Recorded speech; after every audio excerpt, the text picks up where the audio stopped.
Shalom Bapak Ibu dan Saudaraku yang dikasihi Tuhan Yesus Kristus, puji Tuhan. Hari ini kita diberikan kesempatan kembali oleh Tuhan untuk mendengarkan kebenaran firman-Nya. Firman Tuhan pada hari ini sebagai bekal bagi hidup kita saat ini. Firman Tuhan terambil dari Markus ke-8 ayat yang kelima demikian. Yesus bertanya kepada mereka, "Berapa roti ada padamu?" Jawab mereka, 7. Saudaraku dikasihi Tuhan, apakah Tuhan Yesus tidak mampu membuat mukjizat yang menyebabkan orang-orang yang mengikutinya itu kenyang? Sehingga harus bertanya kepada para murid. Jika diperhatikan, Tuhan berkenan melakukan mukjizat yang lebih besar. Jadi bukan sekedar membuat kenyang, tetapi berkenan untuk menjadikan para murid ikut terlibat dalam karyanya. Hal inilah yang indah. Manusia yang dapat merasakan mukjizat dari Tuhan sesungguhnya bisa merasakan bahwa dirinya juga dipakai untuk mewujudkan mukjizat tersebut.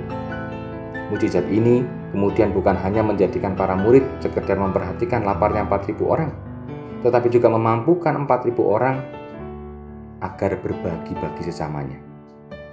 Kondisi ini membuat orang-orang yang memahami kebutuhan tergerak hatinya untuk ikut berbagi dengan orang-orang yang mengikuti Tuhan Yesus.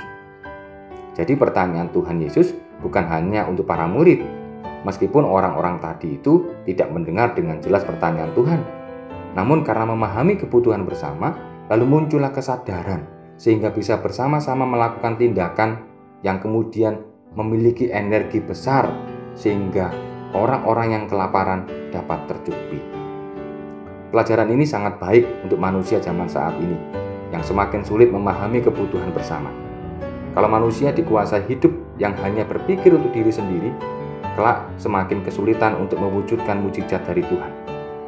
Manusia harus tajam mendengar pertanyaan Tuhan Allah agar keadaan zaman ini selalu dicurai mukjizat yang menyebabkan kebahagiaan hidup bersama.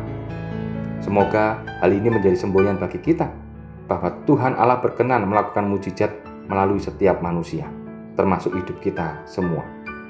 Oleh karena itu, mari kita selalu memperhatikan pertanyaan Tuhan Allah melalui keadaan yang terjadi dalam kehidupan kita sehari-hari. Saudaraku, kita dipakai untuk memperhatikan hidup kebersamaan kita. Kita nggak bisa hidup untuk diri kita sendiri, tetapi kita hidup juga untuk orang lain. Kiranya Tuhan menolong dan memampukan kita. Amin. Mari kita berdoa. Tuhan tolong kami, agar kami semakin dikuatkan bahwa kami tidak hanya hidup sendiri, kami hidup bersama dengan Tuhan. Bersama dengan Tuhan, tentu kami hidup juga bersama-sama dengan sesama kami yang lain yang harus kami perhatikan. Tuhan tolong kami agar kami juga memperhatikan sesama kami, agar hidup kami seturut dengan kehendak-Mu. Di dalam nama Tuhan Yesus Kristus kami berdoa. Amin.